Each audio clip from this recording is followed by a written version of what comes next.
Kia ora, ko Ngai Tahu, ko Ngāti Kahununu ki te Wairoa te iwi, ko Takatemu te waka, ko Rongomai wahine toku wahine toa, ko Izzy Joy toku ingoa, te tiro mai, te he mauri ora.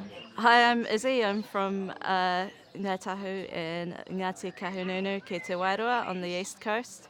I'm an artist. I started drawing when I was very young, and I pretty much told my parents that's what I wanted to do with my life. For He Pakitonga, I'm doing the artwork for the Battle of the Birds, and the story goes that the seabird and the land bird are trying to show off to each other and see who's got better fish.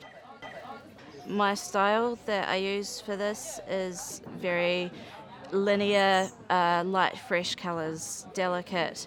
For this project, I've been working mainly on Procreate, which is on iPad. Everything is built up on separate layers.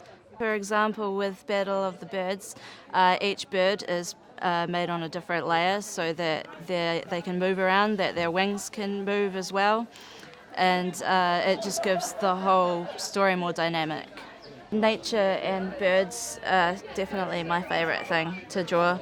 I feel very connected to the whenua and the manu here, so it was great to illustrate those things. Yeah, I'd love to encourage young people that have that creative motivation to pick up art and really express themselves, and also our stories that are important to our culture.